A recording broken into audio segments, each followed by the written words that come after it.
Hello everybody, मैं संजय कुमार हाजिर हूं आप सबके सामने आपका अपना स्टडी चैनल लेकर के स्टडी टेबलेट। आज हम आप लोगों के लिए लेकर के आए हैं 10th क्लास की सिविक्स बुक से फेडरलिज्म नाम का ये चैप्टर है। फेडरलिज्म का मतलब है संघवाद। किस तरह से हमारे भारत देश को एक फेडरलिज्म संघवाद के रूप में जाना जाता है, आज हम इसके विषय में जानेंगे। आखिर ये फेडरलिज्म होता क्या है, इसके मायने क्या हैं और यह किस तरह से अपना प्रभाव विश्व भर में डालता है, हम ये सब अच्छे से जानेंगे। अगर आप लोगों को 10th क्लास की सिविक्स अच्छे से याद करनी है, लर्न करनी है, रीड करनी है, तो आप जुड़े रहिए स्टडी टेबल 8 के साथ। साथ ही साथ हम आपको 10th क्लास की अन्य बुक्स भी सॉल्व करके देंगे। आइए हम शुरू करते हैं हमारा चैप्टर नंबर 2 फेडरलिज्म। ओवरव्यू में क्या बताया गया है हम ये देखते हैं।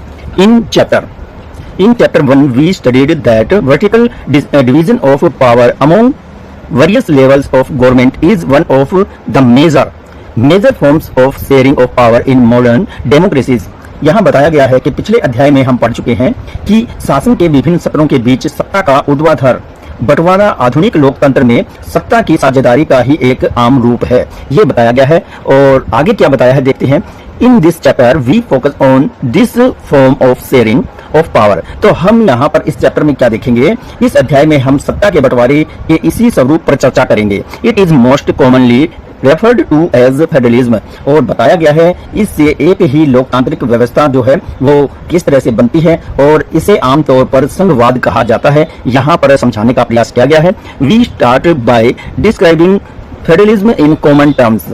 और साथ ही साथ इससे एक ही लोकतांत्रिक व्यवस्था के अंदर अलग अलग समूहों का साथ रहना और चलना संभव हो पाता है, ये बताया गया है। The rest of the chapter tries to understand the theory and practice of federalism in our country। फिर बताया गया है अध्याय के शेष हिस्से में भारत के संघवाद के सिद्धांत और व्यवहार को समझने का प्रयास या प्रयत्न किया गया है। तो यहाँ एक और बात बताई गई है कि किस तरह से संघवाद को भारत के संदर्भ में समझने का प्रयत्न किया गया है। A discussion of the federal constitutional provisions is followed by an analysis of the politics that has strengthened federalism in practice। अब बताया गया है कि किस तरह से जो संघीय ढांचे से संबंधित असंवैधानिक प्रावधानों पर चर्चा करने के बाद इस अध्याय में संघवाद को मजबूत करने वाली नीतियों और राजनीति का विश्लेषण किया गया है। Towards the end of the chapter we turn to the local government, a new and third level of Indian federalism। और अध्याय के अंत में हम भारतीय संघवाद के नए और तीसरे स्तर अर्थात स्थानीय शासन की चर्चा करेंगे। यहाँ पर बड़े अच्छे से बताया है कि हम इस चैप्टर में क्या क्या जानने वाले हैं। तो देखते हैं आगे अब इस चैप्टर में क्या बताया जा रहा है। तो यहाँ पर व्हाट इज फेडरलिज्म एक क्वेश्चन के रूप में आया है, संघवाद क्या है। Let us get back to the contrast between Sri Lanka and Belgium that we saw in the chapter 1। तो यहाँ बताया गया है कि आइए एक बार फिर पिछले अध्याय में दिए गए श्रीलंका और बेल्जियम के अंतर पर गौर करें जो पिछले चैप्टर नंबर 1 में दिया गया है। You would recall that one of the key changes made in the constitution of Belgium was to reduce the power of the central government and to provide these powers to the regional governments। तो यहाँ बताया गया है, आपको याद होगा कि Belgium में या बेल्जियम के संविधान में जो प्रमुख बदलाव किए गए थे उनमें केंद्रीय सरकार की शक्ति में कमी करना भी शामिल था और ये अधिकार प्रांतीय सरकारों को दे दिए गए थे। यहाँ बताया गया है regional governments excited in Belgium even earlier. तो यहाँ एक और बात बताई गई है कि बेल्जियम में उससे पहले से भी प्रांतीय सरकारें थी। They had their powers and roles। और यहाँ बताया गया है अब भी उनकी अपनी अलग भूमिका थी, वे अपने अधिकार रखते थे। But all these powers were provided to these governments and could be taken by the central government। पर ये अधिकार उनको केंद्र सरकार द्वारा प्रदान किए गए थे, केंद्रीय सरकार उन्हें वापस भी ले सकती थी। The change that had happened in 1993 was that the regional governments were provided constitutional powers that were no longer dependent on the central government। तो बताया गया है यहाँ सन 1993 में कुछ और बदलाव हुआ तथा प्रांतीय सरकारों को कुछ असंवैधानिक अधिकार दिए गए। Thus Belgium shifted from a unitary government to a form of government।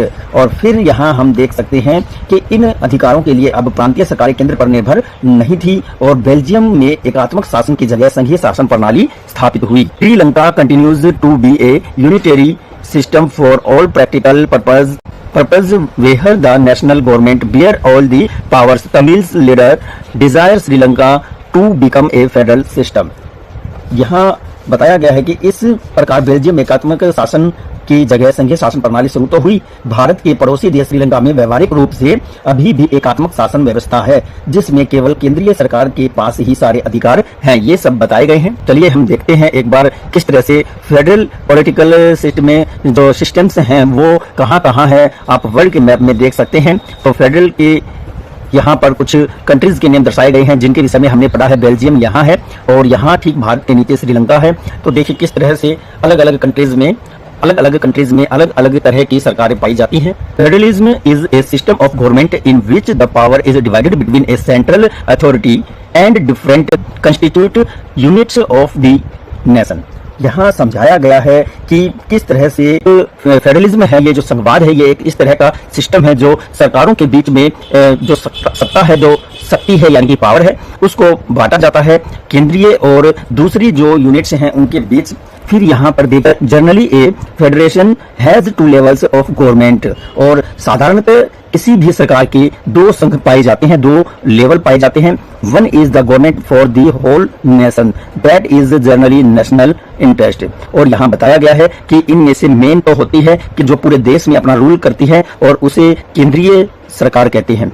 The others are governments at the level of state, और दूसरी जो है वो राज्य स्तर की सरकारें पाई जाती हैं। और प्रोविंसेस और जो प्रांत होते हैं उस स्तर की भी सरकारें कुछ देशों में पाई जाती हैं। That look after more of the day to day administering of their state, और ये दिन प्रतिदिन अपने क्षेत्र में पूरी तरह से प्रशासनिक कार्य करते हैं अपने राज्य के अधिकार क्षेत्र में रहकर। Both these levels of governments enjoy there independent power, और दोनों ही जो स्तर की सरकारें हैं वो अपनी अपनी सत्ता, अपनी शक्ति का उपयोग इंडिपेंडेंट रहकर के प्रयोग करते हैं। In this sense federation are constructed with unitary government, और इस अर्थ में संघीय शासन व्यवस्था जो है वो बताई गई है कि ये व्यवस्था एकात्मक शासन व्यवस्था से ठीक विपरीत है।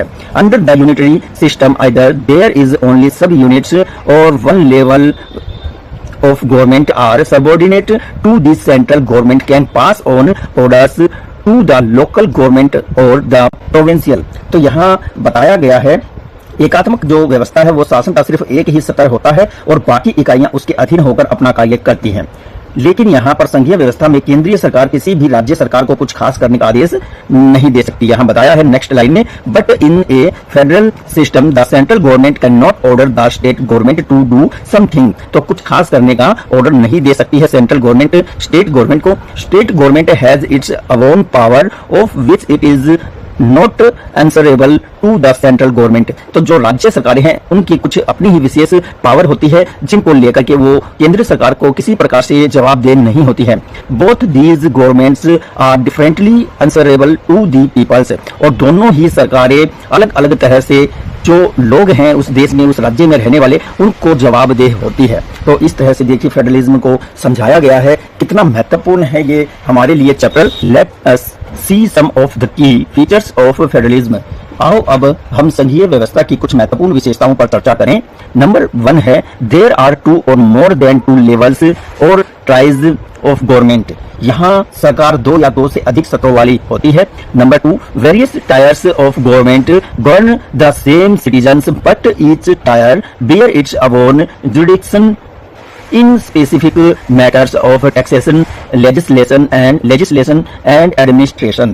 बताया गया है भिन्न स्तर की सरकारें एक ही नागरिक समूह पर शासन करती है, लेकिन कानून बनाने, कर वसूलने और प्रशासन का उनका अपना अपना अधिकार क्षेत्र होता है। Number 3 the jurisdiction of the respective tiers और levels of government are specified in constitution, so the authority and existence of each level of government is constitutionally guaranteed.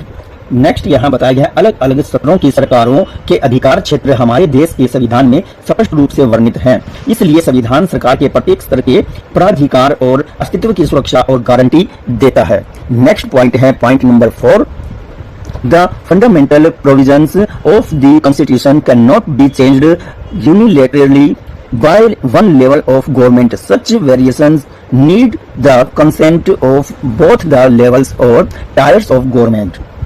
हमारे देश के संविधान में मौलिक अधिकारों को किसी एक स्तर की सरकार स्वयं अकेले नहीं बदल सकती। ऐसे बदलाव दोनों स्तर की सरकारों की आपसी सहमति से ही हो सकता है।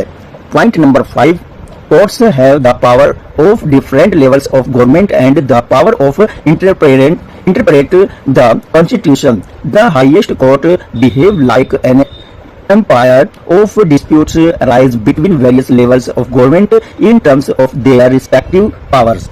तो यहाँ बताया गया है, अदालतों या न्यायालयों को संविधान और विभिन्न स्तर की सरकारों के अधिकारों की व्याख्या करने का अधिकार प्राप्त है।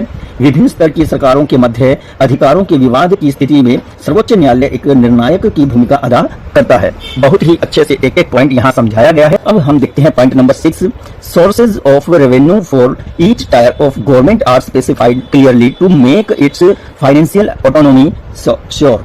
यहाँ वित्तीय स्वायत्तता सुनिश्चित करने के लिए भिन्न भिन्न स्तर की सरकारों के लिए राजस्व के भिन्न भिन्न स्रोत निर्धारित हैं।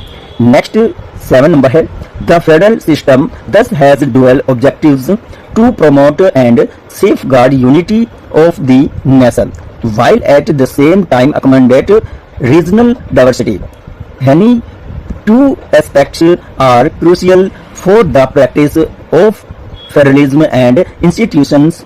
Governments at various levels should agree to some rules of sharing of power. तो यहाँ बताया गया, इस तरह हम देखते हैं कि संघीय शासन व्यवस्था के दोहरे उद्देश्य हैं। एक तो देश की एकता की सुरक्षा करना और उसे बढ़ावा देना, दूसरा उसके साथ ही क्षेत्रीय विविधताओं पर पूरा सम्मान करना। और इसी कारण संघीय व्यवस्था के गठन और कामकाज के लिए दो चीजें सबसे अधिक महत्वपूर्ण हैं। तो कौन कौन सी दो चीजें सबसे अधिक महत्वपूर्ण हैं वो भी हम जानेंगे। भिन्न भिन्न सत्रों की सरकारों के मध्य सत्ता के बंटवारे के नियमों पर परस्पर सहमति होनी चाहिए और इनका एक दूसरे पर विश्वास भी होना चाहिए कि वे अपने अपने अधिकार क्षेत्रों का पालन करेंगे।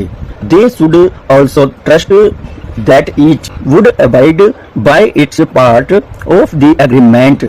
और यहाँ बताया है, आदर्श संघीय व्यवस्था में ये दोनों पक्ष होते हैं, आपसी भरोसा और साथ रहने पर सहमति होती है।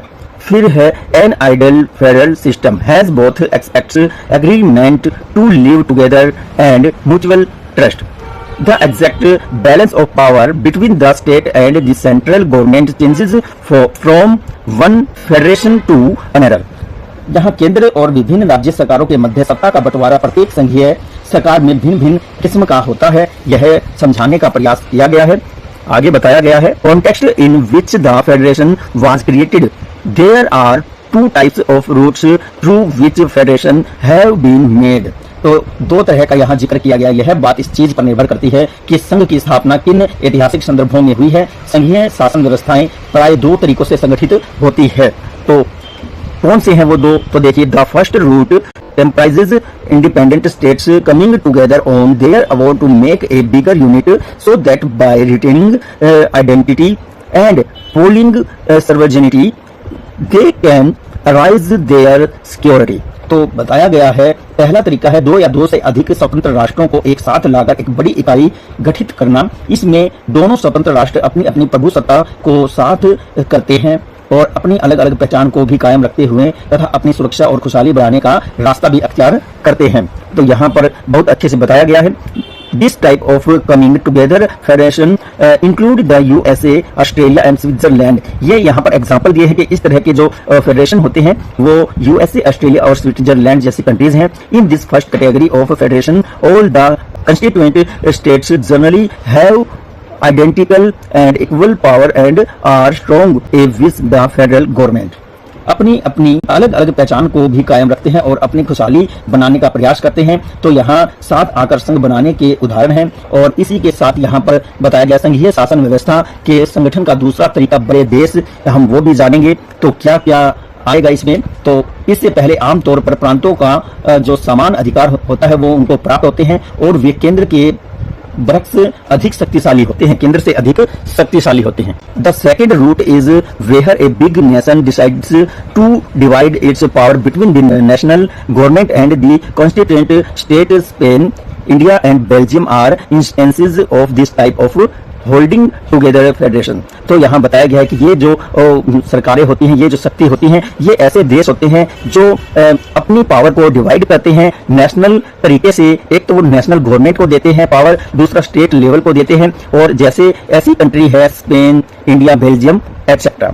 In this second category, the central government tends to be more category. The central government tends to be more powerful and strong with the states. तो यहाँ पर एक और बात बताई गई है और वो ये है, इस दूसरी श्रेणी वाली व्यवस्था में राज्यों के बरक्स केंद्र सरकार अधिक शक्तिशाली होती है। केंद्र सरकार Very often, various constituent units of the federation have unequal powers. तो यहाँ आप समझ सकते हैं कि अक्सर इस व्यवस्था में विभिन्न राज्यों को समान अधिकार दिए जाते हैं, लेकिन विशेष स्थिति में किसी प्रांत को विशेष अधिकार भी दिए जाते हैं। Some units are granted some special powers. जैसे कि एग्जाम्पल हम आपको दें तो वो था जम्मू कश्मीर। अब यहाँ हम देखते हैं, तो डियर स्टूडेंट, आप लोग यहाँ एक पहरा देख रहे होंगे। यहाँ किस तरह से एक और एग्जाम्पल देते हुए आपको समझाया गया है। Some Nepalese citizens were discussing the proposal on the adoption of federalism in their new constitution. तो कुछ नेपाली जो नागरिक थे वो डिस्कस कर रहे थे जब उनके सामने एक प्रपोजल आया क्या कि फेडरलिज्म को वो अडॉप्ट करे या नहीं। Following are the views of some person. तो हम चलिए कुछ लोगों के जो व्यूज हैं वो देखते हैं। तो सरिता है, ours is not a very large nation. वो कहती है कि हमारा देश बहुत बड़ा नहीं है। We don't require federalism. वह कहती है कि हमें संघवाद की कोई आवश्यकता नहीं है। Khagraj, I don't like federalism. वह कहता है कि मुझे संघवाद पसंद नहीं है। It would result into reservation of seats for various caste groups as in India. वह कहता है कि इसकी वजह से जो परिणाम निकलते हैं वो एक रिजर्वेशन होता है जिसमें कुछ जातीय समूहों को, अलग अलग जातीय समूहों को सीटें रिजर्व की जाती हैं, जैसे कि भारत में। तो राम गणेश क्या कहते हैं, I like federalism because it will means that powers that were earlier enjoyed by the king will now be enjoyed by our elected representatives.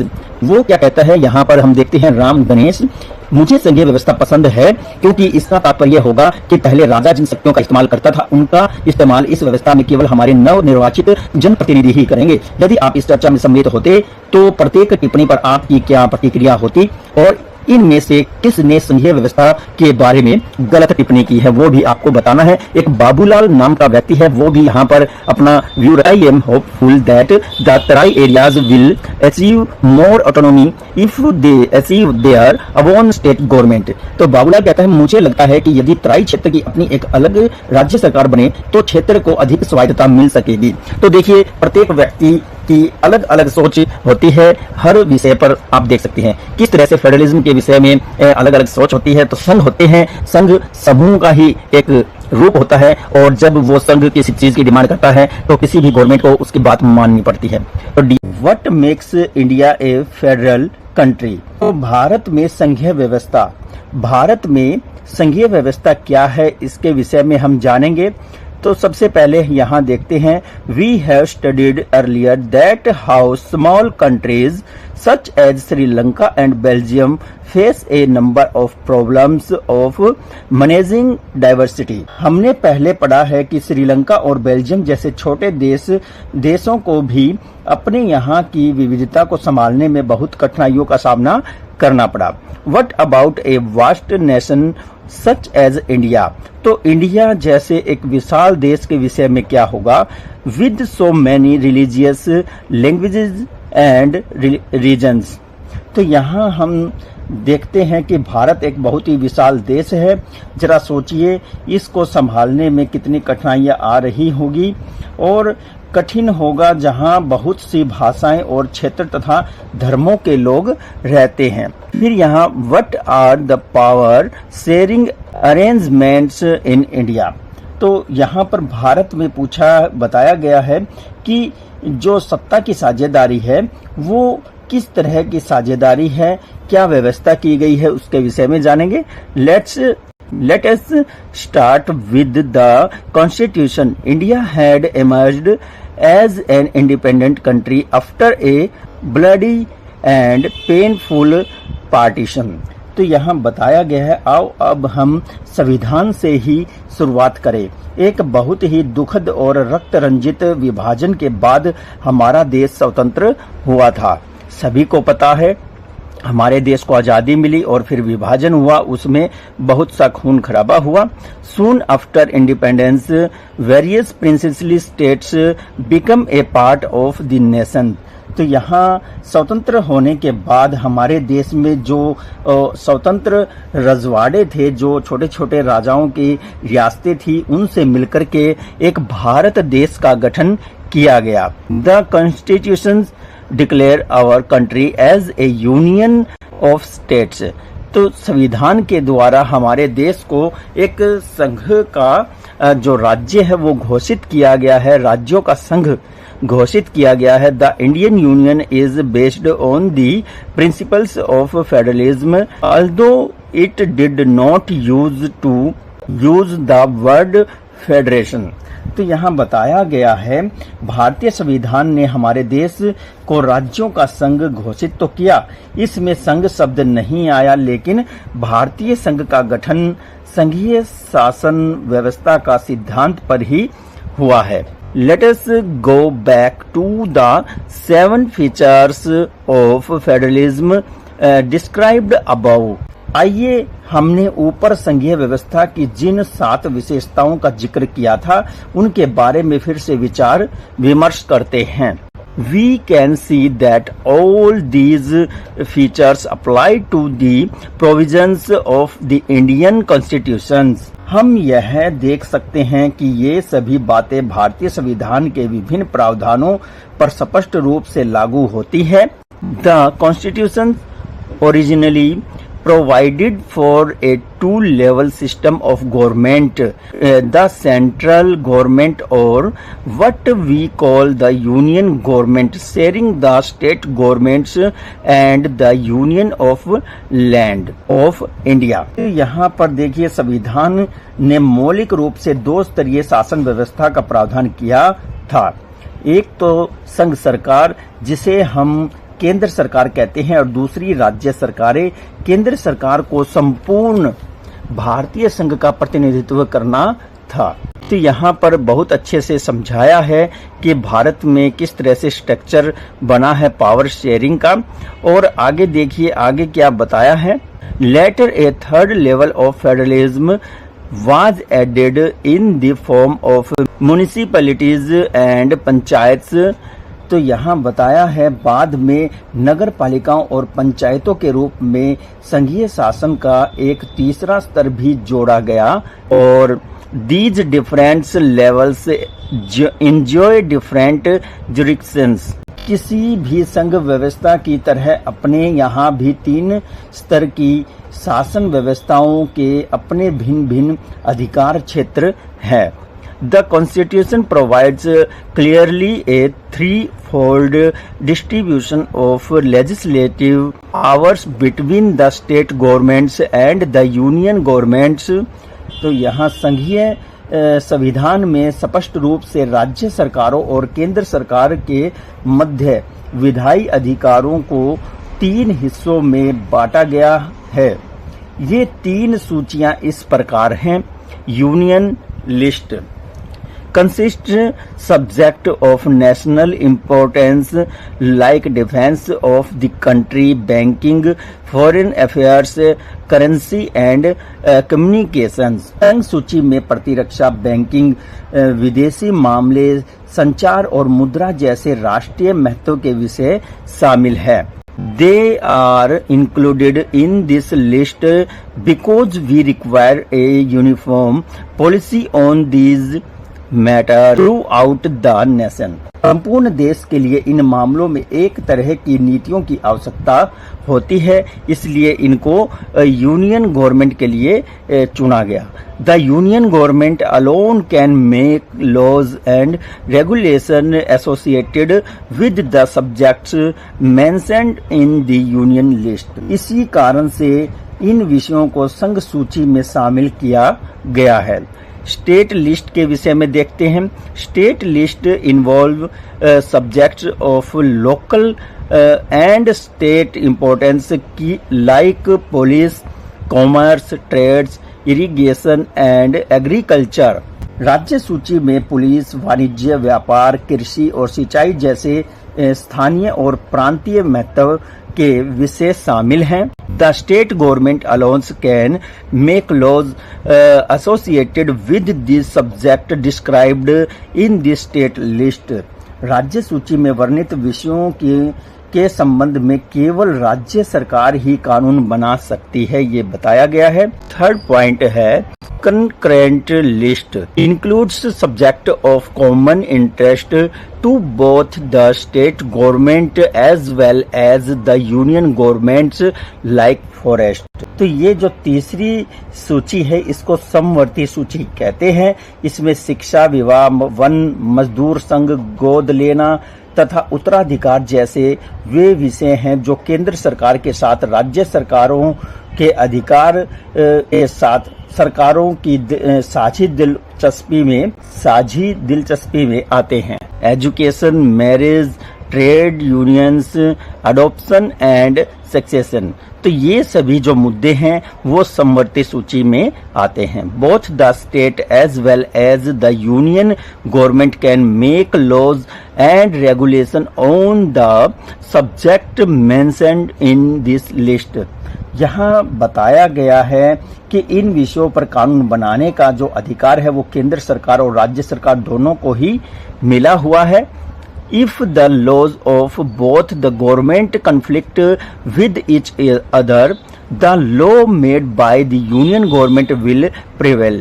अगर फिर भी कोई कानून को लेकर स्टेट गवर्नमेंट और जो सेंट्रल गवर्नमेंट है यानी कि संघीय सरकार है उसके बीच में अगर कोई कॉन्फ्लिक्ट होता है, विरोध होता है, तो उस दशा में संघीय सरकार यानी कि सेंट्रल गवर्नमेंट के कानून को ही माना जाएगा। What about subject that do not came in any of the three list. यहाँ एक प्रश्न उठता है कि जो विषय इनमें से किसी भी सूची में नहीं आते हैं उनका क्या होता है। तो इसके विषय में क्या है, और subject such as computer software that come up after the formation of constitution. ये कहा गया है कि फिर कंप्यूटर सॉफ्टवेयर जैसे महत्वपूर्ण विषय किसके अधिकार क्षेत्र में रहे क्योंकि ये संविधान बनाने के बाद आए हैं। On the basis of our constitution, the union government has the power to legislate on these residuary subjects। तो ये बाद में आते हैं। तो भारतीय संविधान के अनुसार बाकी बचे विषय केंद्र सरकार के अधिकार क्षेत्र में आते हैं। We observed above that most federation that are made holding together do not give equal or identical power to its constituent units। तो हमने ऊपर देखा है कि इन सबको साथ लेकर चलने की नीति मानकर बनी अधिकृत बड़ी संघीय व्यवस्थाओं में साथी इकाइयों को समान अधिकार नहीं मिलते। भारतीय संघ के विषय में बताएंगे आगे क्या बताया गया है, हम देखते हैं। तो all states in the Indian Union thus do not have equal powers। तो यहाँ भारतीय संघ के सभी राज्यों को भी समान अधिकार प्राप्त नहीं है। Some states enjoy a special status। कुछ राज्यों को विशेष दर्जा मिला हुआ है जैसे Jammu Kashmir. Bear list own constitution, उसका अपना ही एक संविधान है। Several provisions of the Indian Constitution are not applicable without the approval of the state assembly to this state।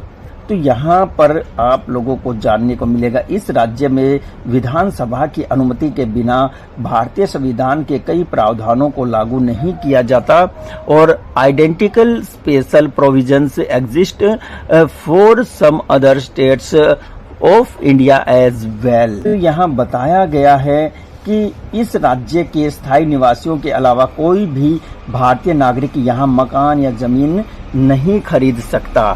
There are some units of the Indian union which have very small powers. और बताया गया है कि दरअसल भारत के कई अन्य प्रदेशों के लिए भी कुछ ऐसे ही प्रावधान है। और भारतीय संघ की अनेक इकाइयों को बहुत ही अल्प अधिकार प्राप्त है। These are regions which are too little to become an independent state, but which would not be merged with any of the existing states। तो बताया गया है कि ये वैसे तो छोटे इलाके हैं जो अपने आकार में वृद्धि के चलते स्वतंत्र प्रांत नहीं बन सकते। फिर बताया है कि these areas such as Lakshadweep और चंडीगढ़ और the capital of city of Delhi are known as union territory. तो यहाँ बताया गया है कि ऐसे एरिया जैसे कि लक्षद्वीप, चंडीगढ़ और जो हमारा राष्ट्रीय राजधानी क्षेत्र दिल्ली जो है वो इसीलिए केंद्र शासित प्रदेश बनाए गए हैं। These territories do not bear the power of the states। इनके कोई एक राज्य जो पावर होती है, जो शक्ति होती है, वो राज्य स्तर की नहीं होती है। The central government has some special powers in running these regions। और जो सेंट्रल केंद्रीय सरकार है हमारी, उसकी कुछ विशेष शक्तियां इन क्षेत्रों में कार्य करती हैं। This power sharing between the state governments and the union governments is basic to the structure of the constitution। और यही जो राज्य सरकार और संघीय सरकार के बीच में शक्तियों का बंटवारा है, यह हमारे संविधान पर आधारित है। It is not easy to change this power sharing arrangement in any way। और इस पावर को जो बंटवारा हुआ है, इसको बदलने का कोई भी एक आसान तरीका नहीं है हमारे संविधान के अलावा। The parliament can not bring any change on its own in this arrangement. तो बताया गया है कि केवल जो पार्लियामेंट है वही इसमें अकेले, संसद इस व्यवस्था में कोई बदलाव नहीं कर सकती। उसमें भी कुछ पार्ट्स हैं वो शामिल है। If any change is desire then it has to be first based by both the houses of parliament with at least 2/3 majority. अगर इसमें कुछ बदलाव की कोई संभावना होती भी है तो जो दोनों हाउस है, राज्यसभा और लोकसभा, उसमें भी एट लीस्ट जो है कितना परसेंट बहुमत के साथ होना चाहिए। अभी हमने आपको क्या बताया है, तो वो है 2/3 जो मेजोरिटी है वो होना चाहिए। Then it has to be ratified by the legislature of at least half of the total states। यहाँ पर बताया गया बाद में कम से कम आधे राज्यों की विधान सभाओं से भी उसे मंजूरी दिलानी होती है। The judiciary plays a significant role in overseeing the implementation of constitutional procedure and provision. संवैधानिक कानूनों और प्रावधानों के क्रियान्वयन की देखरेख में न्यायपालिका एक महत्वपूर्ण भूमिका निभाती है। In case of any dispute, अगर कोई डिस्प्यूट होता है तो about the power division the supreme courts and the high courts make a decision.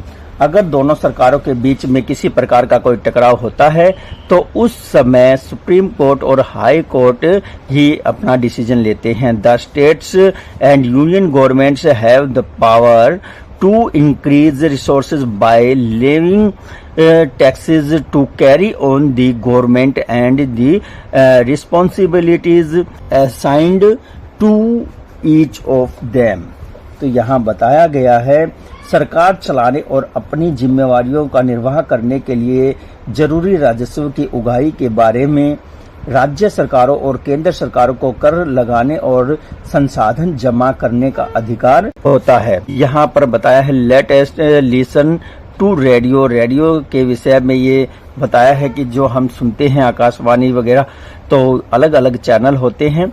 फिर एक छोटा सा पहरा यहाँ पर पोखरण के विषय में बताया है। Pokhran the press where India experimented the nuclear test, जहाँ पर राजस्थान के पोखरण में हमारे देश के द्वारा जो न्यूक्लियर पावर है उसका एक्सपेरिमेंट किया गया था। एक के बाद एक 5 जो एक्सप्लोजन थे वो किए गए थे और यहाँ जो हमारी कंट्री है वो सेल्फ डिपेंडेंट हो गया था न्यूक्लियर पावर में। नेक्स्ट जो पैरा है यहाँ पर बताया गया हाउ इज फेडरलिज्म प्रैक्टिस्ड। इसका मीनिंग जो बनता है वो है संघीय व्यवस्था कैसे चलती है। हाउ इज फेडरलिज्म प्रैक्टिस्ड यानी कि संघीय व्यवस्था कैसे चलती है। Constitutional provision are essential for the success of federalism but these are not enough. इसका जो यहाँ मीनिंग बताया गया है, संघीय व्यवस्था के सुचारू कामकाज के लिए संवैधानिक प्रावधान जरूरी है लेकिन इतना ही पर्याप्त नहीं है।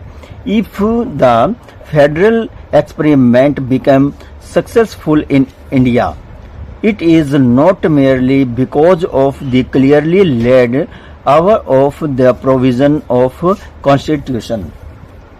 तो यहाँ बताया है यदि भारत में संघीय शासन व्यवस्था कारगर सिद्ध हुई तो इसका कारण केवल संवैधानिक प्रावधानों भर का होना नहीं है, इसमें और भी कुछ चीजें हैं।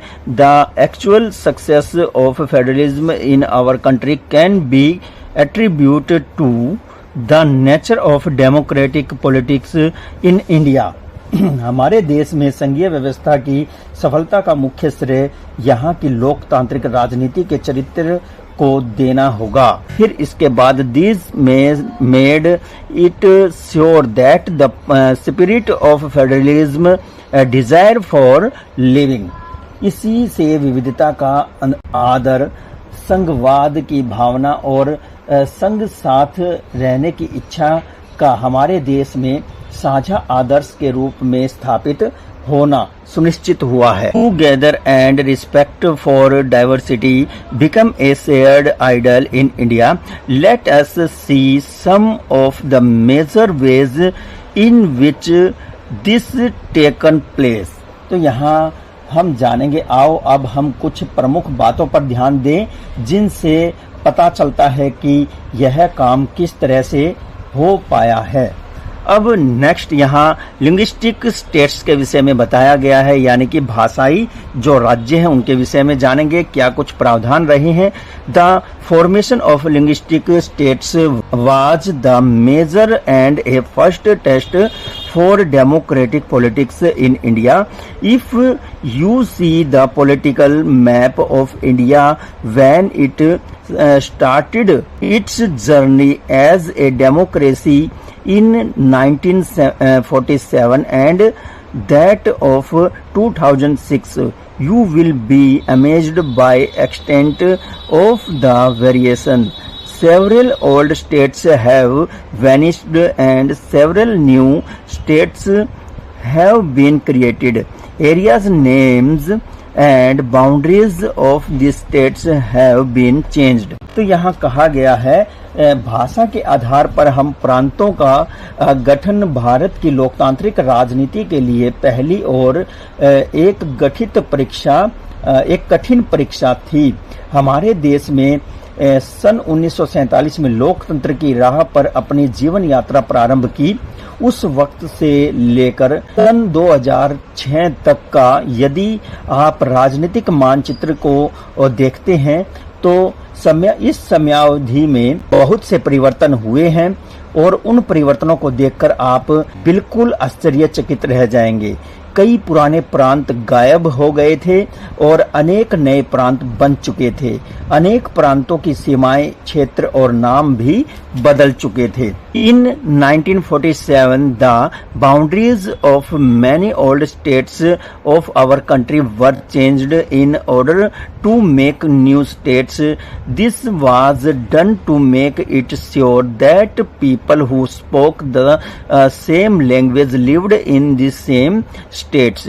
Some states were made not on the basis of language but to recognize differences based on ethnicity, culture and geography.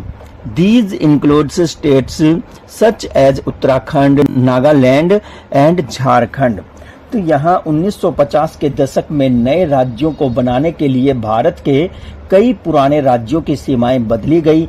ऐसा यह सुनिश्चित करने के लिए किया गया कि एक भाषा बोलने वाले नागरिकों को एक राज्य में आ जाए, जो एक भाषा बोलने वाले जो नागरिक हैं वो सभी एक ही राज्य में आ जाए। इसके बाद कुछ अन्य राज्यों का गठन भाषा के आधार पर नहीं अपितु संस्कृति, भूगोल या जातीयताओं और एथनिसिटी का मतलब है जातीयता के आधार पर विभिन्नता को रेखांकित करने और उन्हें आदर देने के लिए भी किया गया। इनमें उत्तराखंड, नागालैंड और झारखंड जैसे राज्य शामिल हैं। When the demand for the partition of the country into states on the basis of language was raised, some national leaders feared that it would result into the disintegration of the nation. The central government resisted linguistic states for some time, but the experience has indicated that the formation of linguistic states has really made the nation more united. It has also made the administration in these states easier. जब एक भाषा के आधार पर राज्यों के गठन की बात उठी तो कई राष्ट्रीय नेताओं को भय था कि इससे देश खंडित हो जाएगा। केंद्र सरकार ने इसी के चलते राज्यों का पुनर्गठन कुछ समय के लिए टाल दिया था, लेकिन हमारा अनुभव बताता है कि भाषावार राज्य बनाने से देश ज्यादा मजबूत और एकीकृत हुआ। इससे प्रशासन भी पहले की तुलना में कहीं ज्यादा सुविधाजनक हो गया था। तो यहाँ पर बहुत ही गहराई से हमें ये बातें बताई गई हैं। नेक्स्ट हम देखते हैं लैंग्वेज पॉलिसी, यानी कि हमारी भाषा नीति।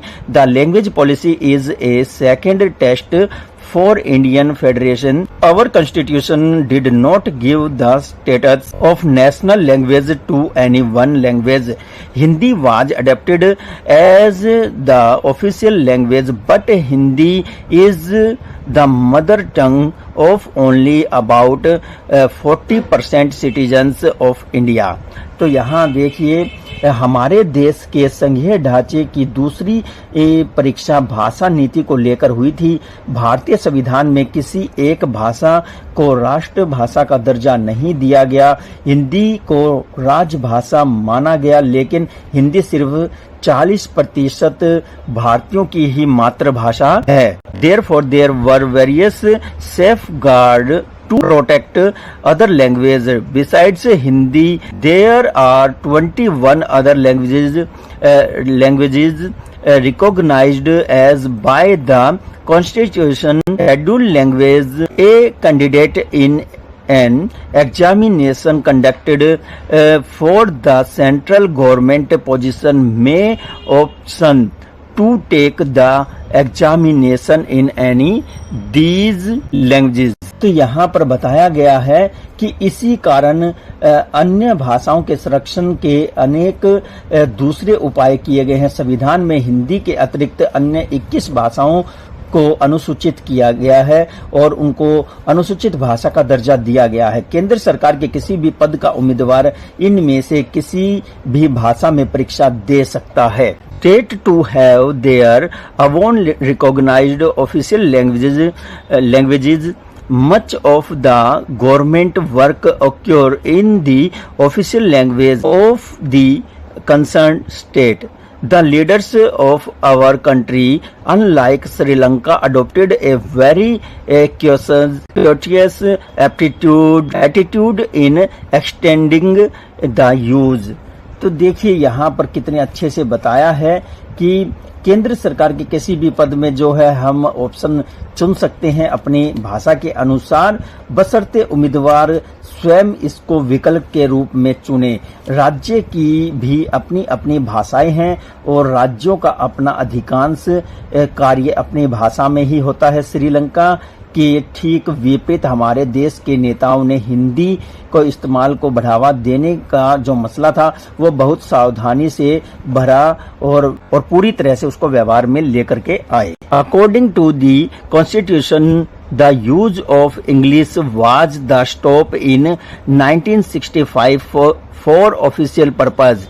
However, several non-Hindi speaking states demanded that the use of English should be continued. This movement took a violent form in Tamil Nadu. The central government responded by agreeing to continue the use of English for official purpose along with Hindi.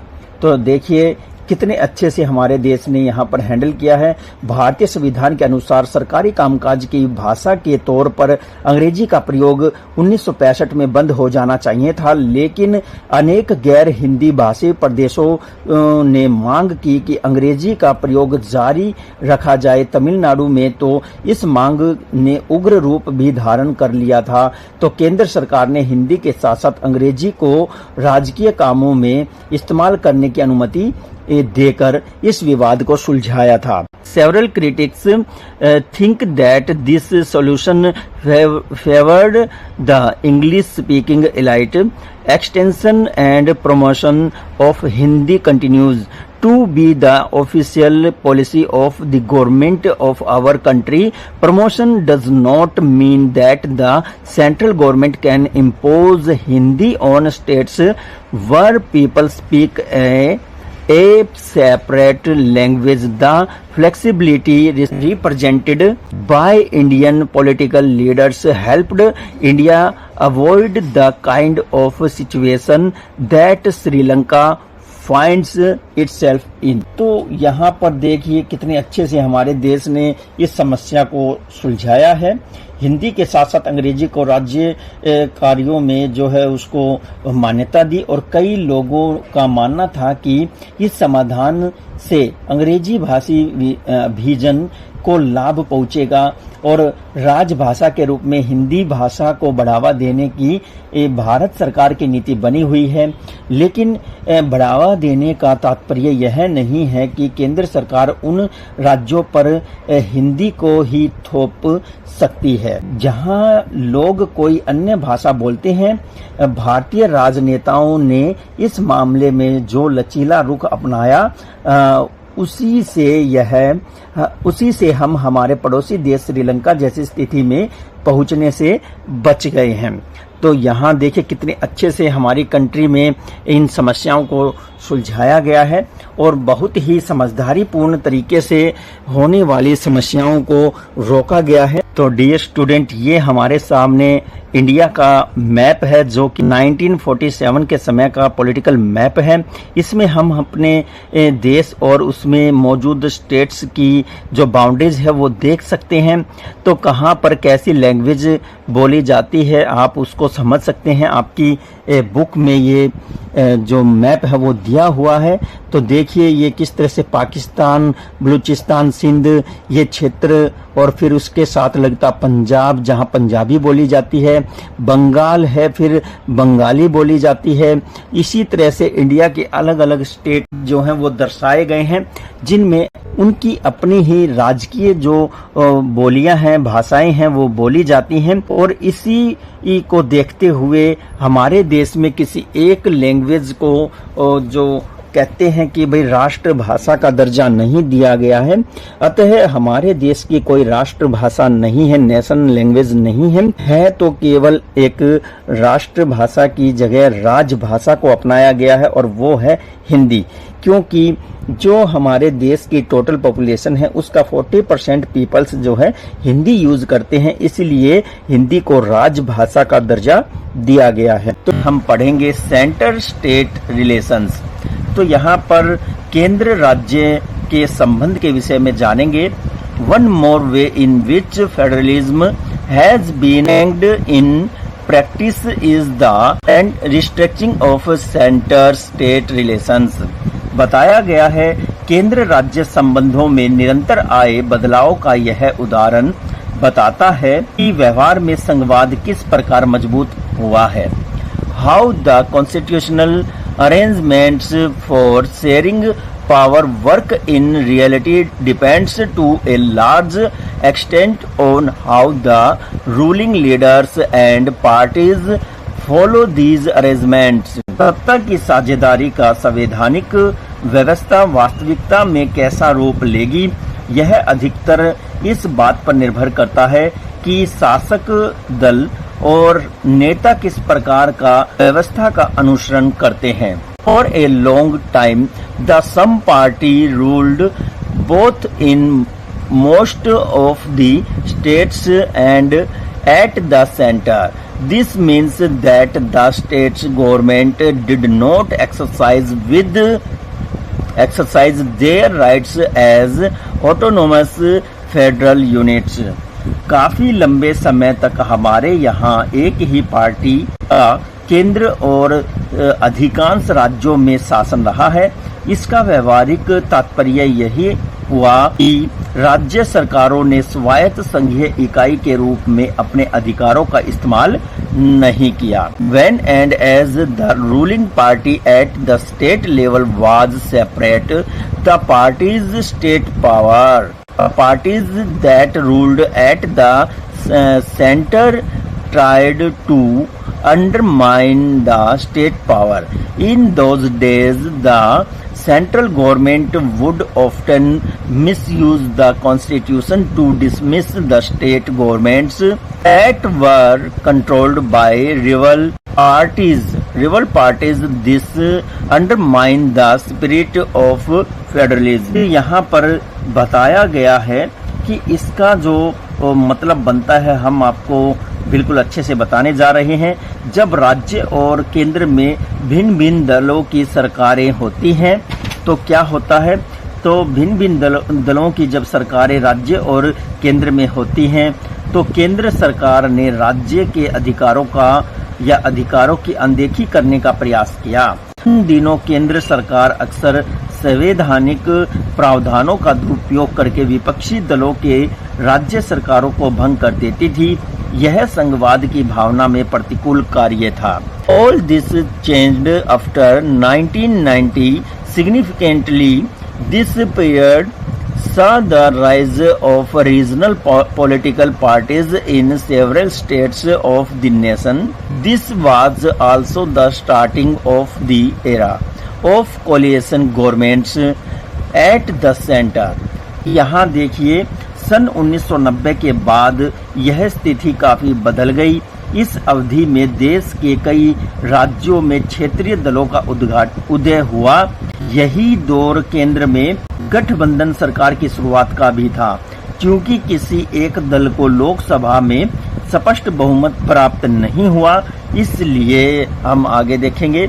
Since on single party got a clear majority in the Lok Sabha, the major national parties had to enter into an alliance with many parties consisting several regional parties to make a government at the center.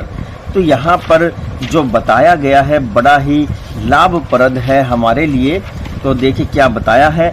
इसलिए प्रमुख राष्ट्रीय जो दल हैं वो क्या करते हैं, पार्टियों को क्षेत्रीय दलों सहित अनेक पार्टियों का गठबंधन करके सरकार बनानी पड़ी. This led to a new culture of sharing of power and respect for the autonomy of state governments. This trend was supported by a major judgment of the Supreme Court that made it possible for the central government to dismiss the state governments in an arbitrary way. Hence, today federal power sharing is more effective than it was in the early years when the Constitution came into force. बताया गया है यहाँ पर इससे सत्ता में साझेदारी और सरकारों की स्वायत्तता का आदर करने की नई संस्कृति पनपी और इस प्रवृत्ति को सर्वोच्च न्यायालय के एक बड़े फैसले से भी बल मिला. इस फैसले के कारण केंद्र सरकार के लिए राज्य सरकार को मनमाने ढंग से भंग करना मुश्किल हो गया और इस प्रकार आज संघीय व्यवस्था के तहत सत्ता की साझेदारी संविधान लागू होने के तत्काल बाद वाले दौर की तुलना में अधिक प्रभावी है। तो यहाँ आप भारत का मानचित्र देख रहे हैं। इसमें इंडियन पॉलिटिकल 2006 के विषय में बताया है। अलग अलग स्टेट जो गवर्नमेंट्स हैं उन्होंने सेंट्रल गवर्नमेंट्स के साथ किस तरह से एक गवर्नमेंट बनाई है सेंट्रल लेवल के आधार पर, और उसी तरह से स्टेट गवर्नमेंट मिलकर के किस तरह से सेंटर में अपनी सत्ता कायम करने का प्रयास करते हैं। यहाँ देखिए टैटू के माध्यम से कुछ समझाने का प्रयास किया गया है। The states plead for more powers, कितने अच्छे से बताया है। गठबंधन सरकार की कुर्सी, और कुर्सी जो होती है वो पहले तो 2-3 या उससे अधिक पार्टियां मिलकर के अलायंस बनाते हैं और फिर उसमें वो इलेक्शन मिलजुल करके लड़ते हैं। अगर वो मेजॉरिटी में आ जाते हैं तो फिर वो अपने में से एक लीडर को चुनते हैं जिसे वो प्राइम मिनिस्टर घोषित करते हैं। नेक्स्ट अगर हम बात करें तो linguistic diversity of India. Linguistic diversity of India के विषय में जानते हैं। भारत की भाषाई विविधता। How many languages do we have in our country? The answer will be different for different person based on their continuum of languages. The latest information that we have is from the census of India held in 1991. This census recorded more than 1500 distinct languages were grouped together under some main languages. For intense languages such as Magadhi, Bhojpuri, Chhattisgarhi, Bundelkhandi और Bhili Rajasthani and many other were grouped together. Hindi. तो यहाँ देखिए हमारे देश में कितनी भाषाएं हैं, इसका उत्तर इस बात पर निर्भर करता है कि आप भाषाओं की गिनती किस तरह से करते हैं। इस संबंध में अधिकृत नवीनतम सूचना 1991 की जनगणना के आंकड़ों से प्राप्त होती है। इन भाषाओं के कुछ प्रमुख भाषाओं के साथ समूहबद्ध कर दिया जाता है और जैसे भोजपुरी, बुंदेलखंडी, मगधी, राजस्थानी और छत्तीसगढ़ी तथा भीली। इसी तरह से ऐसे ही दूसरी भाषाओं को हिंदी के अंदर जोड़ दिया जाता है।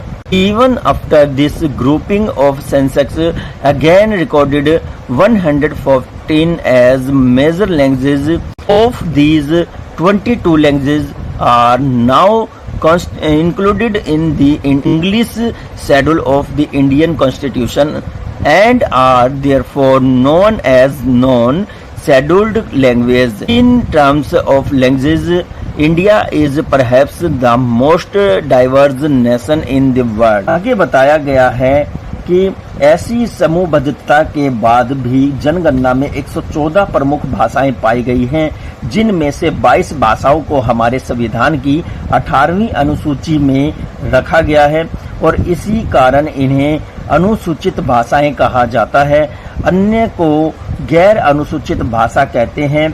भाषा के हिसाब से भारत विश्व का संभवतः सबसे अधिक विविधता वाला देश है। On seeing the enclosed table carefully, it makes the clear that no one language is the mother tongue of the majority of our population. The largest language, Hindi, is spoken as a mother tongue of only about 40% Indians.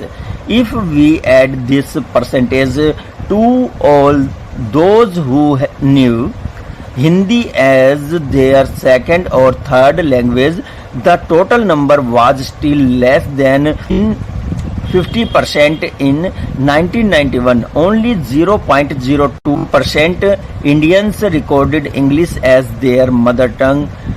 Another 11% knew it as a second or third language. हाथ लगी सूची को देखने पर यह स्पष्ट हो जाता है कि कोई भी एक भाषा बहुसंख्यक भारतीयों की मातृभाषा नहीं है। सबसे बड़ी भाषा हिंदी भी केवल 40% लोगों की ही मातृभाषा है। यदि दूसरी या तीसरी भाषा के तौर पर हिंदी जानने वालों की संख्या जोड़ ली जाए तो भी 1991 में यह संख्या 50% से कम थी। यहाँ तक अंग्रेजी की बात है, केवल 0.02% लोगों ने ही इसे अपनी मातृभाषा बताया था। दूसरी तरफ तीसरी भाषा के तौर पर 11% लोग ही इसे जानते थे। Carefully read this table but do not need to memorise it. Just do the following, make a chart or bar on the basis of this information. Make a map of linguistic diversities found in India by shading the areas where each of these languages is spoken on the map of India. तो यहाँ पर इस सूची के आधार पर पाई या bar chart बनाइए। भारत की भाषाई विविधता को दर्शाने वाला एक मानचित्र तैयार कीजिए। मानचित्र में विभिन्न इलाकों को विभिन्न रंग से भरें और दिखाएं कि उन इलाकों के लोग कौन सी भाषा बोलते हैं। Find out about any 3 language that are spoken in India but are not mentioned in this table. ऐसी 3 भाषा ढूंढे जिनको हमारे देश में बोला जाता है लेकिन इस सूची में शामिल नहीं किया गया है। तो ये वो टेबल है, हम आपको दिखा सकते हैं। तो जो बांग्ला है 8.3% बोली जाती है और असमीज 1.6% लोग बोलते हैं। डोगरी 0.2, बोडो 0.1, हिंदी 40.2, गुजराती 4.9, कश्मीरी 0.5, कन्नड़ा 3.9, कोंकणी 0.2, मराठी 0.9, मणिपुरी 0.2, मलयालम 3.6, नेपाली 0.3। फिर इसके बाद है मराठी 7.5, उड़िया 3.4, पंजाबी 2.8 और संथाली 0.6, संस्कृत 0.01 और सिंधी 0.3, तेलुगु 7.9, तमिल 6.3, उर्दू 5.2। यहाँ एक नोट है। Note the first column in this table list all the languages currently included in the English in the 8th schedule of the Indian Constitution. The second column gives the proportion of the speakers of each of these languages is as percent of the total population of India. These figures are based on the census of India 1991. The figures of Kashmiri and Dogri are based on estimates as the census was not conducted in Jammu and Kashmir in 1991. तो यहाँ पर बताया गया है कि इस chart में आपने देखा है कि पहले खाने में भारतीय संविधान की 8वीं अनुसूची में दर्ज भाषाओं को दर्शाया गया है। दूसरे खाने में भारत की आबादी में इस भाषा को बोलने वालों का प्रतिशत अनुपात दर्शाया गया है और ये आंकड़े सन 1991 की जनगणना पर आधारित हैं। डोगरी और कश्मीरी के आंकड़े अनुमान पर आधारित हैं क्योंकि सन 1991 में जम्मू कश्मीर में जनगणना नहीं हुई थी। इसी तरह से यहाँ पर एक रिपोर्ट पेश की गई है, तो इस रिपोर्ट को हम देख सकते हैं। The report of the states reorganisation commission SRC was implemented exactly 50 years ago on November 1, 1956. This, in its own time and own way, has also transformed the political and institutional life of the nation. Gandhi and other leaders promised their followers that all freedom came the new nation under would be based on a new set of provinces, these based on the principle of language.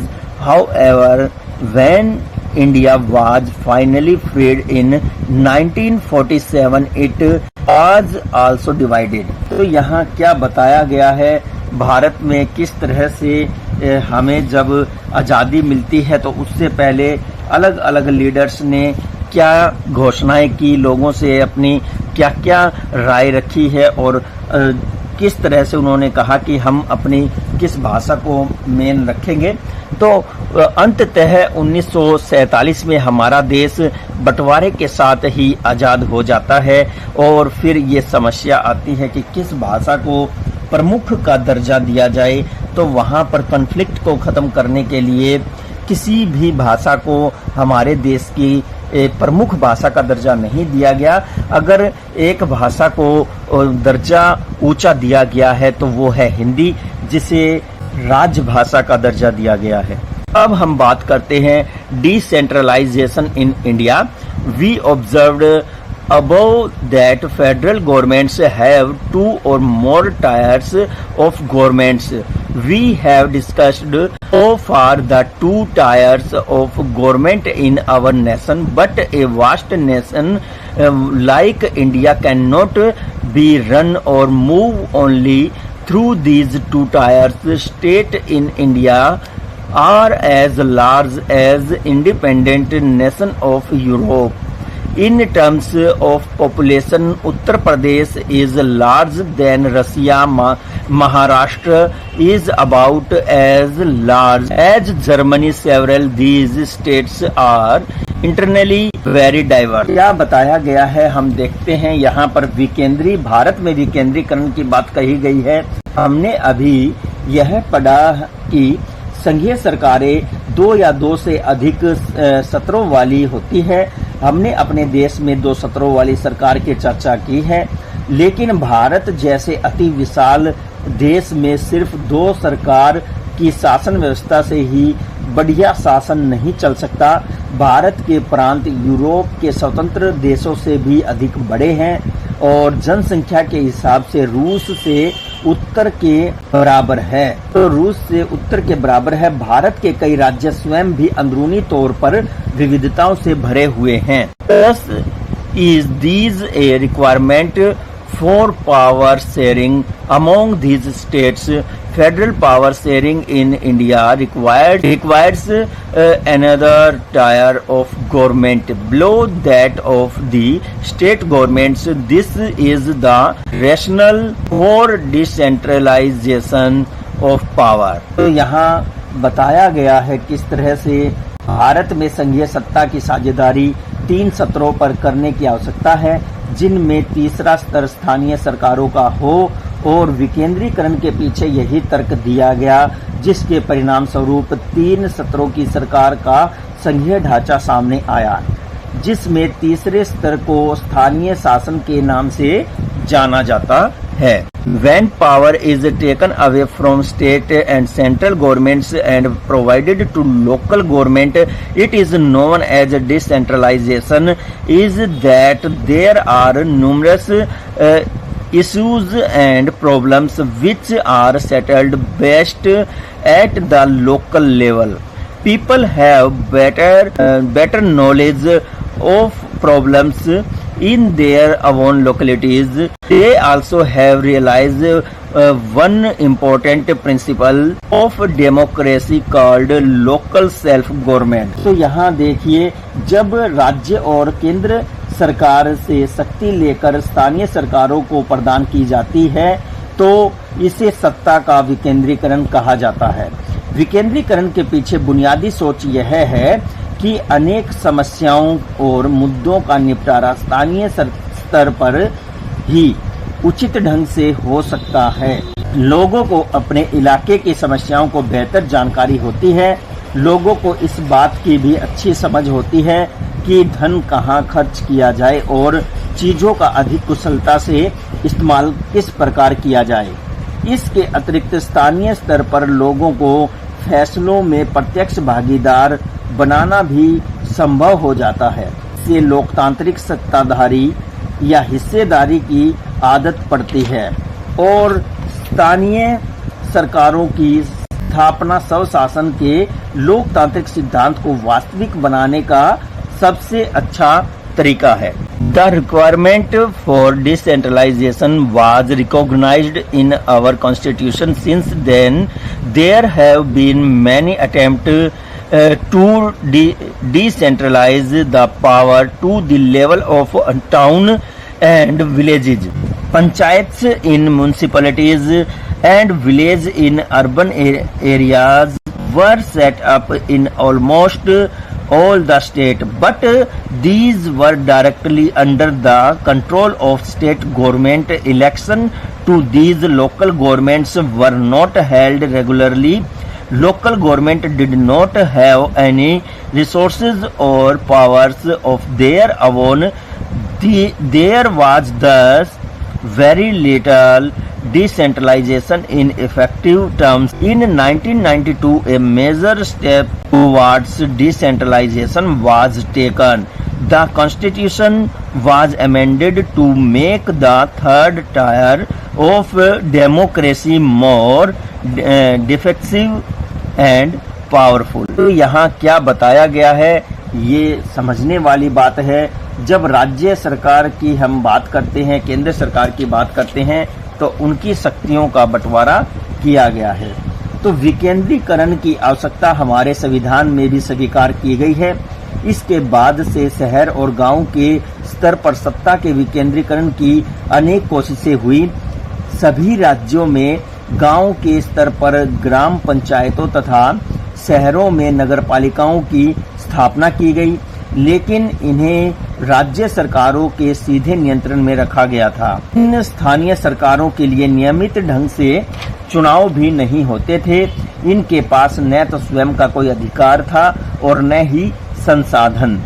इस तरह प्रभावी ढंग से सत्ता का विकेंद्रीकरण नाम मात्र का ही हुआ था। यहाँ पर कुछ पॉइंट दिए हैं। Now it is continuously mandatory to hold elections regularly to local government bodies। तो क्या बताया गया है, तो देखिए, अब स्थानीय स्वशासी निकायों के चुनाव नियमित रूप से कराना असंवैधानिक बाध्यता है।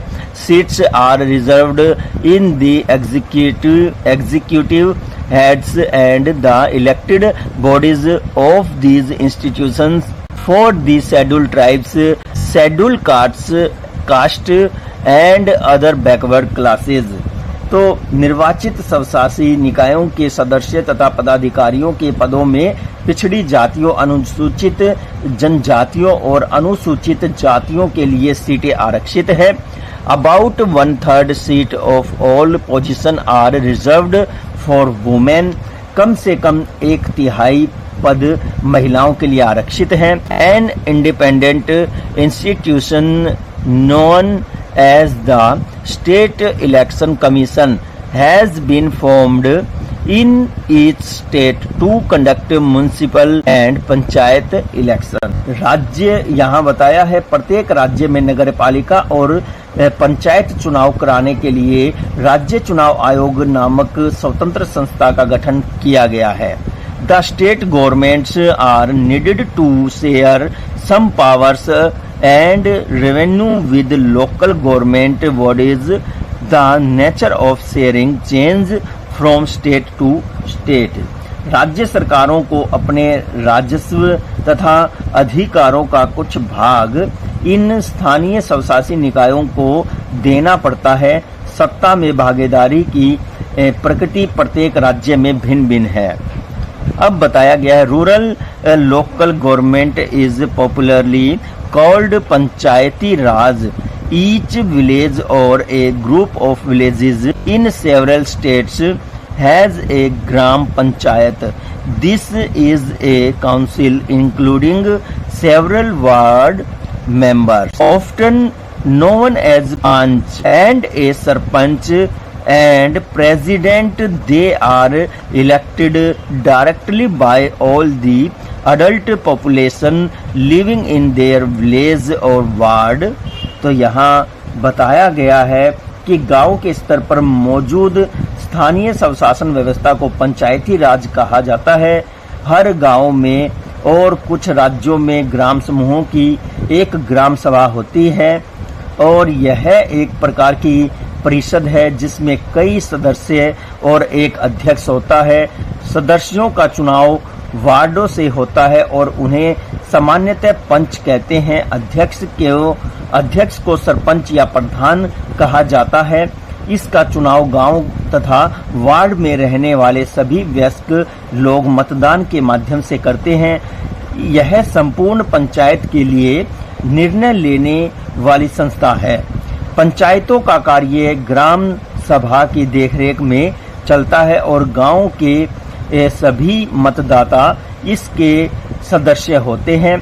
इसे ग्राम पंचायत का बजट पास करने और इसके कामकाज की समीक्षा के लिए वर्ष में कम से कम 2 या 3 बार बैठक होनी चाहिए। It is the decision making body for the complete village. The work of panchayat is controlled under the overall supervision of the Gram Sabha. All the village voters are its member. It has to meet at least twice or thrice in 1 year to review the performance of the Gram Panchayat and to approve the annual budget of the Gram Panchayat। तो कितने अच्छे से यहाँ पर बेहतरीन तरीके से बताया गया है कि ग्राम सभा ग्राम पंचायत अपना अपना कार्य कैसे करते हैं। The local government structure goes right up to the district level. A few ग्राम panchayats are grouped together to make what is generally named a block or panchayat samiti or mandal। The members of this block are elected by all the panchayat members in the locality mandals or panchayat samitis in a district together form the Jila district Parishad। Most members of the Jila Parishad are elected MLAs of all district and members of the Lok Sabha and some other officials of other district level bodies are also its membership Parishad। तो यहाँ देखिए स्थानीय शासन का ढांचा जिला स्तर तक का है और पंचायत समिति का गठन कई ग्राम पंचायतों को मिलाकर होता है। इस प्रखंड या मंडल स्तरीय पंचायत भी कहा जाता है। इसके सदस्यों का चुनाव उस इलाके के सभी पंचायत सदस्य मिलकर करते हैं और जिला परिषद का गठन किसी भी जिले की सभी पंचायत समितियों को मिलकर करना होता है।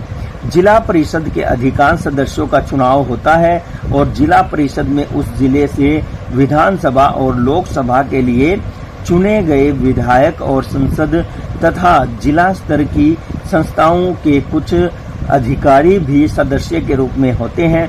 जिला परिषद का प्रमुख इस परिषद का राजनीतिक प्रधान होता है। In the same way, local government bodies exist for urban area as well. In towns, municipalities are set up. Big cities are constituted into municipal corporation. Both municipal corporation and municipalities are controlled by elected bodies, including people's representatives. Municipal chairperson is the political head of the municipality। In a municipal corporation, such an officer is known as the mayor। इस तरह स्थानीय शासन वाली संस्था शहरों में भी कार्य करती है। शहरों में नगर पालिका होती है। बड़े शहरों में नगर निगम का गठन किया जाता है। नगर पालिका तथा नगर निगम दोनों का कामकाज निर्वाचित प्रतिनिधि करते हैं और नगर पालिका के नगर पालिका प्रमुख राजनीतिक प्रधान होते हैं। नगर निगम के ऐसे पदाधिकारी को मेयर कहा जाता है। This new system of local government is the largest experiment taken place in democracy conducted in any region of the world. There are now nearly 36 lakh elected representatives in the municipalities and panchayats etc. तो स्थानीय सरकारों की यह नई व्यवस्था विश्व भर में लोकतंत्र का अब तक का सबसे बड़ा प्रयोग है और ग्राम पंचायतों और नगरपालिकाओं के लिए करीब 36 लाख लोगों का चुनाव होता है। यह संख्या ही अपने आप में विश्व के कई देशों की कुल आबादी से अधिक है। All over the country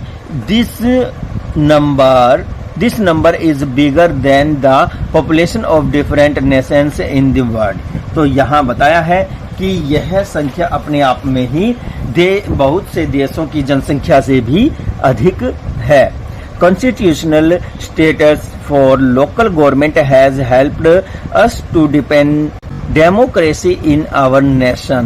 It has also raised the women's voice and representation in our democracy. At the same time, there are many difficulties which came before us.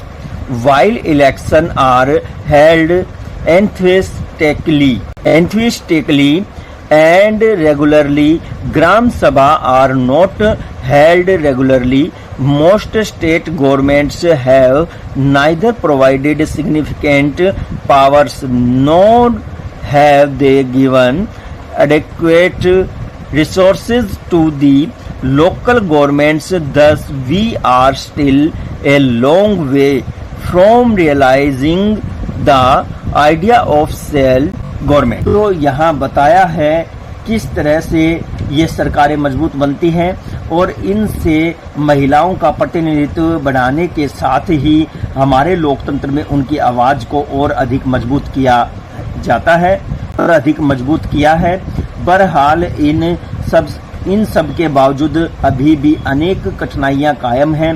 पंचायतों के चुनाव तो नियमित रूप से होते हैं तथा लोग बड़े उत्साह से इनमें भाग भी लेते हैं, लेकिन ग्राम सभाओं की बैठकें नियमित रूप से नहीं होती।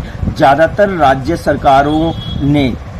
राज्य सरकारों ने स्थानीय सरकारों को पर्याप्त अधिकार प्रदान नहीं किए। यह सोचने वाली बात है और इस प्रकार हम स्वशासन की आदर्श स्थिति में काफी दूर हैं। तो स्वशासन की आदर्श स्थिति से हम काफी दूर हैं। अब यहाँ पर एक्सपेरिमेंट के विषय में आया है, कहा है an experiment in Brazil, a city named Porto Alegre in Brazil has performed an extraordinary experiment in joining decentralization with participative democracy. The city has made a parallel organization working alongside the municipal council, enabling local citizens to take actual decisions for their city. About 13 lakh people in this city get to participate in making the budget for their own city. The city is partitioned into various sectors or what anyone living in that locality can take part. There are some meetings or discuss issues that affect the whole city. Any citizens of the city can join those meetings. In these meetings, especially the budget of the city is discussed. The proposals are carried to the municipality that takes a final decision about it. The nearly 20,000 people participate in this decision-making exercise every year. This method has made it sure that the money cannot be spent only for the profit to rich people's colony. Builders now cannot evict slum dwellers without resulting dam and run to the poor colonies. In our own nation, an identical experiment has operated in some areas in Kerala. Ordinary or general people have participated in making a plan for the development of their area. तो देखिए क्या कुछ यहाँ बताने का प्रयास किया गया है। तो ब्राजील के शहर पोर्तो एलेग्रे ने विकेंद्रीकरण और नागरिकों की सक्रिय भागीदारी या हिस्सेदारी वाले लोकतंत्र के मेल का एक विलक्षण प्रयोग किया है। इस शहर के नगर परिषद के समानांतर एक संगठन बनाया गया और अपने शहर के संबंध में वास्तविक फैसले करने का अधिकार स्थानीय निवासियों को दिया गया है। इस शहर के लगभग 13 लाख लोग अपने शहर का बजट तैयार करने में हिस्सेदारी करते हैं। शहर को कई उप क्षेत्रों में विभाजित किया गया है, लगभग वैसे ही जिन्हें हम वार्ड कहते हैं, और प्रत्येक उप क्षेत्र की अपनी अपनी बैठक होती है जिसका स्वरूप ग्राम सभा की तरह ही है और इसमें उस इलाके के सभी नागरिक भाग ले सकते हैं। फिर कुछ बैठकें संपूर्ण शहर को प्रभावित करने वाले मुद्दे पर होती है तथा उनमें शहर का कोई भी नागरिक भाग ले सकता है। उनमें शहर के बजट का विचार विमर्श किया जाता है। इसके बाद इन प्रस्तावों को नगरपालिका के समक्ष पेश किया जाता है जो अंतिम फैसला लेती है। प्रत्येक वर्ष फैसला लेने की प्रक्रिया में लगभग 20,000 लोग भाग लेते हैं। इस तरीके को अपनाने से यह सुनिश्चित हो जाता है या हो गया है कि बजट को सिर्फ धनाढ्य लोगों की बस्तियों में ही खर्च नहीं किया जाएगा। अब सभी निर्धन बस्तियों तक बसें जाती हैं और पुनर्वास का इंतजाम किए बिना भवन निर्माता झुग्गी वालों को उजाड़ या बेघर नहीं कर सकते। भारत में भी केरल के कुछ इलाकों में ऐसे प्रयोग किए गए हैं। यहाँ आम नागरिकों के अपनी बस्तियों के विकास की योजना तैयार करने में भागीदारी की है। तो यहाँ पर लेटेस्ट फाइंड भी कुछ आया है, तो देखते हैं क्या कुछ कह रहा है ये latest find out about the local government in the town and village in the which you are living. If you are living in a village, then find out the names of the following: your ward member or panch, your panchayat samiti, your sarpanch and chairperson of your Jila Parishad. Also find out when did the last meeting of the Gram Sabha held and how many people participated in that। तो देखिए क्या कहा है कि अपने शहर या गांव की स्थानीय सरकार के बारे में पता करें। यदि आप गांव में रहते हैं तो निम्नलिखित के नाम पता करें। अब आपका सरपंच, आपका पंच, आपकी पंचायत समिति के सदस्य और जिला परिषद के अध्यक्ष। यह भी पता लगाएं कि ग्राम सभा की पिछली बैठक कब हुई थी और तथा उसमें कितने लोगों ने हिस्सा लिया था। ये सारी बातें आपको पॉइंट बाय पॉइंट पता करनी है। If you live urban areas और town, find out the name of your municipal councillor and the mayor और municipal chairperson. Also find out about the budget of your municipality, corporation, municipal and the major items on which items on money was spent. यदि आप शहर में रहते हैं तो निम्नलिखित के नाम पता करें। आपका काउंसलर, नगर निगम और नगर पालिका प्रमुख अपने नगर निगम अथवा नगर पालिका का बजट और खर्च के मुख्य मदों का पता लगाएं। तो डियर स्टूडेंट, ये था हमारा सिविक्स 10th क्लास की सिविक्स से चैप्टर नंबर 2। हमने इसका तीसरा पार्ट भी आपको प्रोवाइड करवा दिया है और अब हम इसके बाद जो वीडियो आपको प्रोवाइड करवाएंगे इन तीनों पार्ट्स को मिक्स करके एक साथ आपको एक कंप्लीट वीडियो प्रोवाइड करवाने जा रहे हैं फुल एक्सप्लेनेशन के साथ। इस वीडियो को आप अच्छे से सुन सकते हैं, पढ़ सकते हैं और लर्न कर सकते हैं।